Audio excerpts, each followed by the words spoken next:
잘 될 수밖에 없는 너에게. 최서영 에세이. 욕심낼 자격은 따로 없다. 적당히만 살아왔던 내 속내를 들여다보면 거기엔 자격에 대한 고민이 있었다. 누구도 정해주지 않은 한계선을 내 멋대로 그어놓고 그 선을 넘으려고 할 때마다 내가 이걸 가질 자격이 있는 사람인가? 이렇게 행복할 자격이 있는 사람인가? 를 따져보는 시기였다. 그 한계선이 하한선이었으면 오히려 괜찮을지도 모른다. 이렇게 불행하면 안 되지. 힘들어도 정도껏 힘들어야지. 라는 생각들이 나를 지킬 수 있는 방어막이 됐을 테니까. 하지만 내가 그은 한계선은 상한선이었다. 더 행복해지려는 나를 그건 욕심이야. 넌 아직 자격이 안 돼. 라는 말로 끌어내리곤 했다. 좋은 기회를 마주했을 때도, 인생이 다음 단계로 나아가려고 할 때도, 도전할 용기가 필요할 때도 스스로를 막아서는 건 나 자신이었다. 삶에 욕심낼 자격이 있느냐고 스스로 의심하는 습관은 원하는 것을 원한다고 말할 용기조차 빼앗아갔다. 누군가 나에게 뭐가 되고 싶냐고 물어올 때도 나는 솔직하게 말하지 못했다. 그저 희망사항일 뿐인데 그 꿈을 입 밖에 내는 데에도 자격이 필요할 것 같았다. 나는 적당히 괜찮아 보이는, 넌 봐도 괜찮을 것 같은 내 꿈이 아닌 것들을 내 꿈이라 둘러댔다. 그리고 나조차도 그것들이 내 꿈이라고 믿어버렸다. 어쩌다 좋은 걸 손에 쥐게 되었을 때도 내 것이 아닌 것 같은 불편함에 가진 걸 충분히 누리지 못했다. 그렇게 하는 것이 겸손하고 욕심 없는 착한 사람의 심성이라고 믿으면서 나는 호랑이를 그리려고 하면 고양이라도 그린다는 말을 믿는다.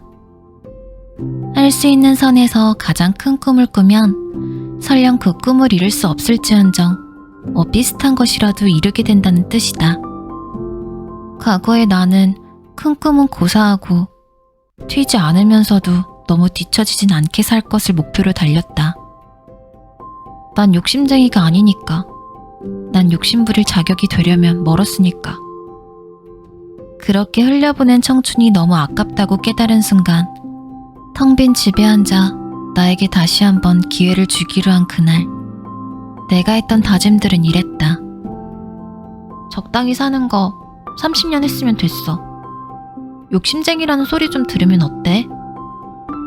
세상이 되라는 모습의 내가 아닌 내가 되고 싶은 모습으로 살 거야.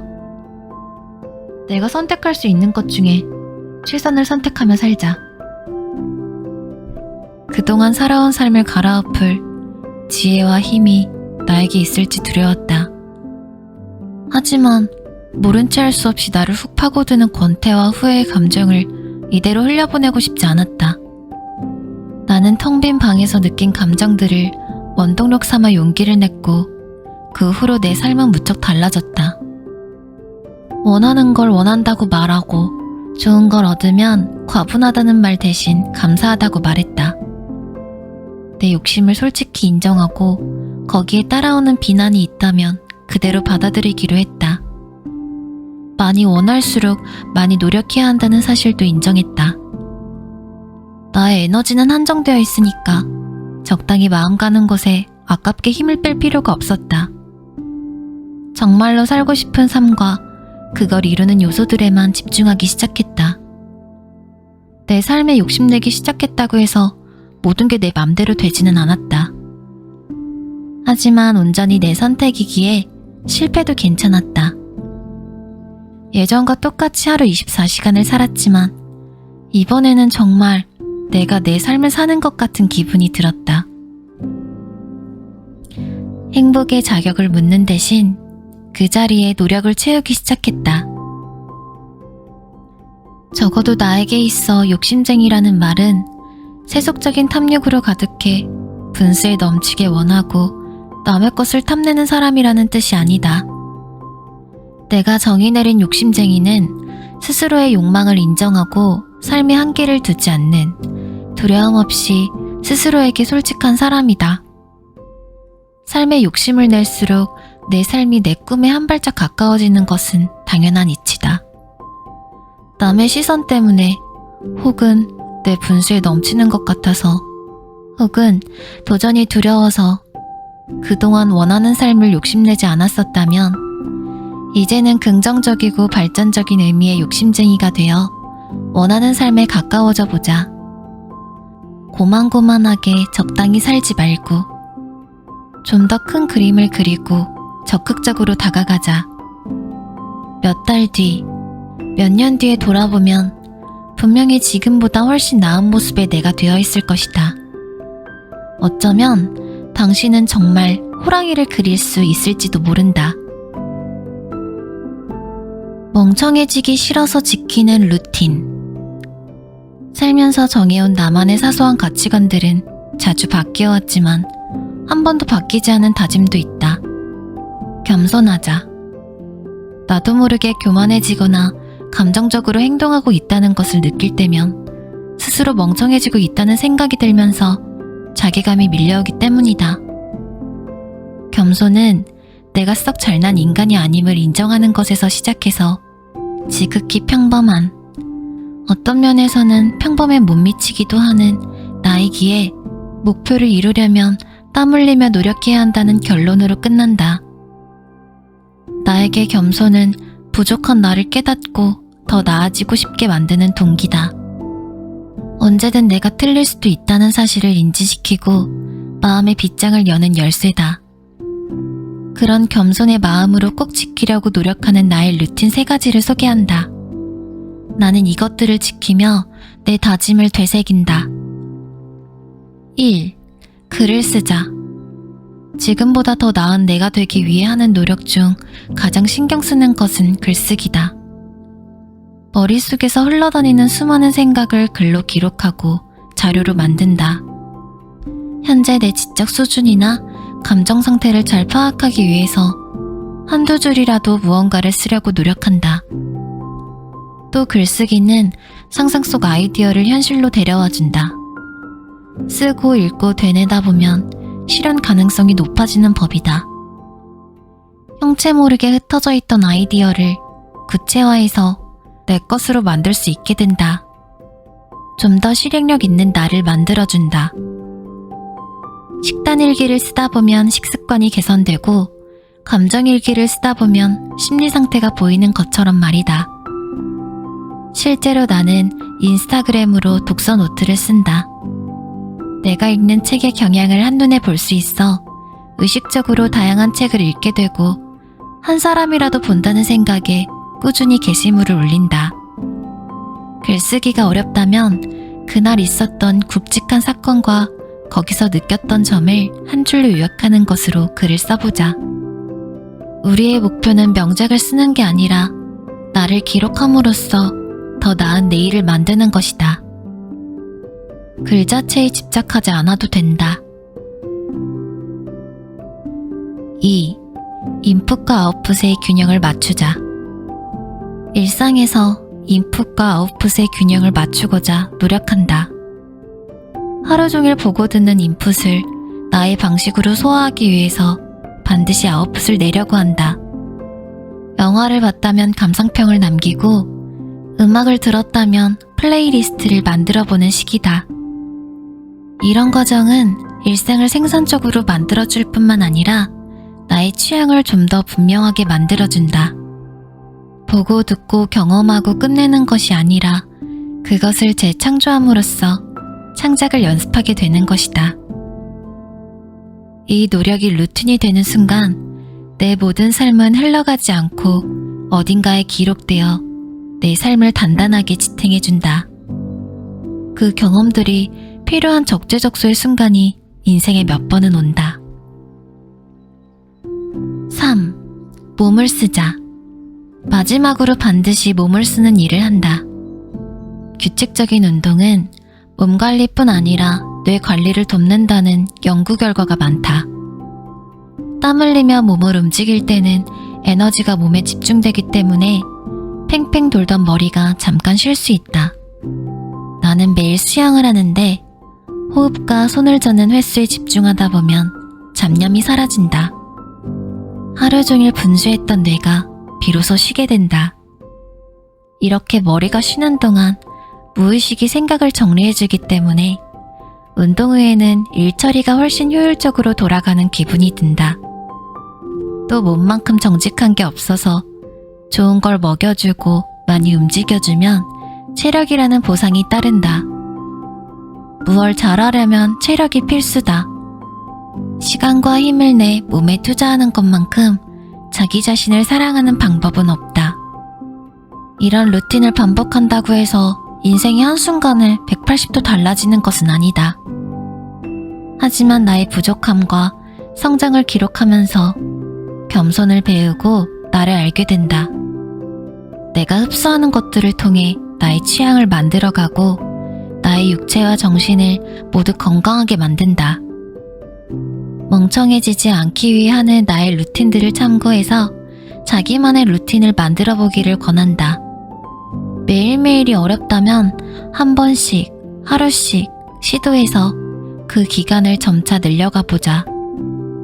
이 루틴들은 분명히 나를 어제의 나보다 나아지게 만들 것이다. 행복을 위탁하지 마. 머릿속에 멋진 삶을 사는 사람을 떠올려 보자.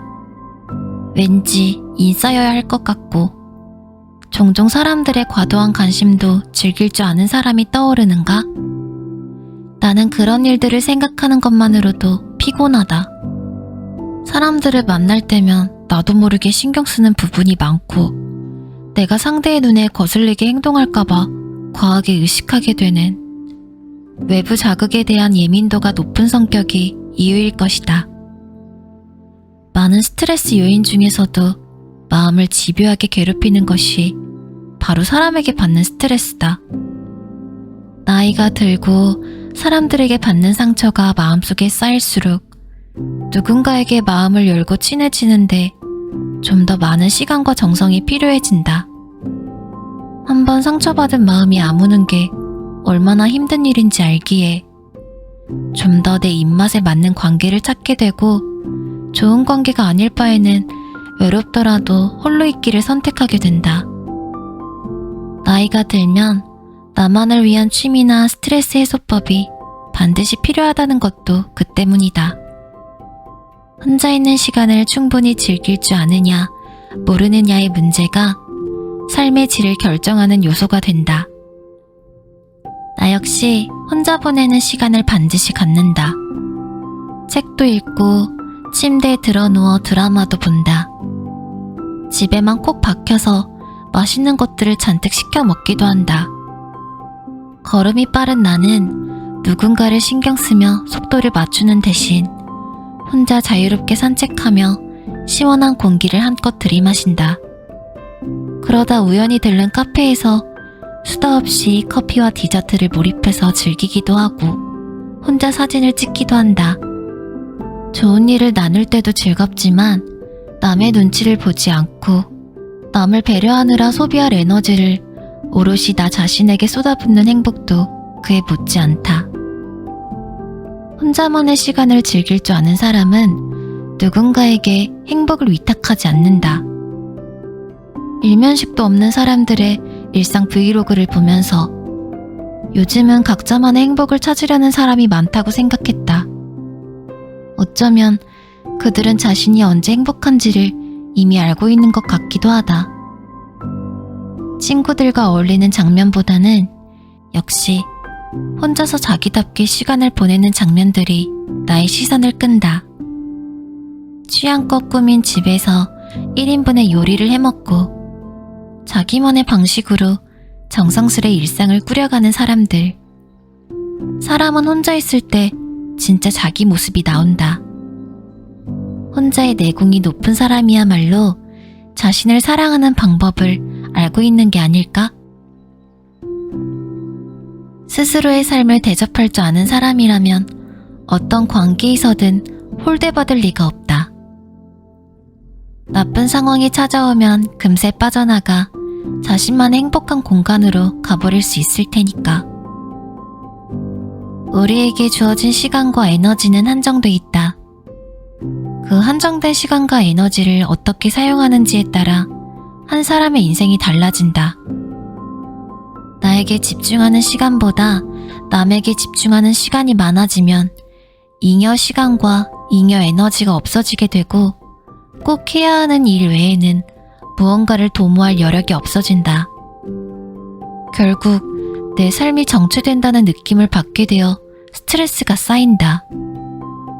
그래서 나는 성장이 필요한 시기나 무언가에 집중해야 할 때면 홀로 있기를 택한다. 혼자 있는 시간은 다음을 위한 소화의 시간이기도 하다. 음식을 먹으면 소화할 시간이 필요하듯 나에게는 인간관계 역시 소화할 시간이 필요하다. 잘 씹고 음미해야 소화도 잘 되고 그 다음 식사도 맛있게 할 수 있는 것처럼 관계 폭식에서 벗어나 일종의 관계 간헐적 단식을 한다. 처음에는 어렵지만 하다 보면 다음에 만나자라는 말을 건네기 쉬워진다. 당장 관계를 끊으라는 것이 아니다. 내 마음이 수용할 수 있는 만큼 최소한의 사람만 만나보자. 그러면 자연스럽게 나 자신에게 관심이 쏠린다. 혼자 있는 시간에 대단한 일을 해내라는 것은 아니다. 나 역시 그러지 못하고 있다. 하지만 너무 많은 에너지와 시간을 인간관계를 만드는 데 쏟느라 정작 자기 친구와 친구할 틈이 없었다면, 내가 행복을 바깥에서만 찾고 있었다는 생각이 든다면 내가 가진 모든 관계에서 한 걸음 떨어져 바라보자.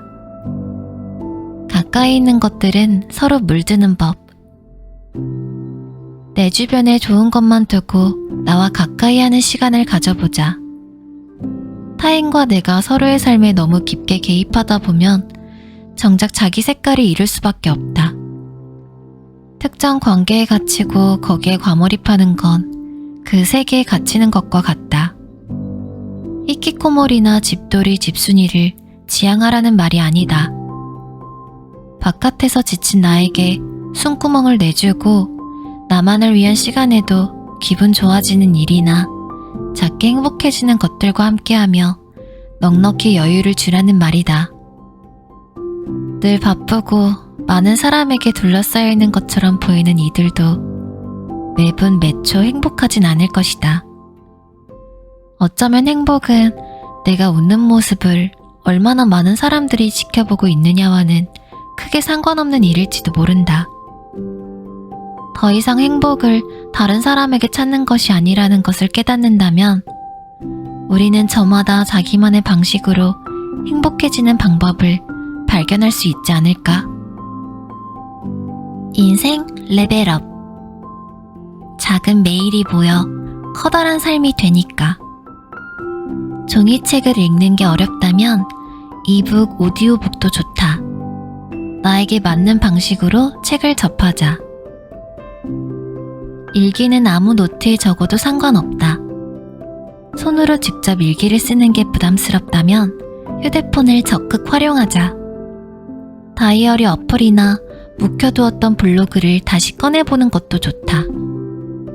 내 몸을 충분히 살펴보고 나에게 맞는 건강관리법을 찾아보자.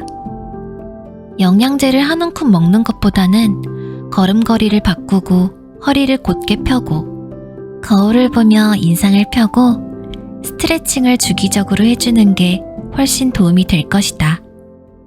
공부는 작심삼일이어도 좋다. 도전하고 시작하자. 성인을 위한 학습지도 있고 요즘은 온라인에 다양한 클래스 사이트가 많다. 할 수 있다.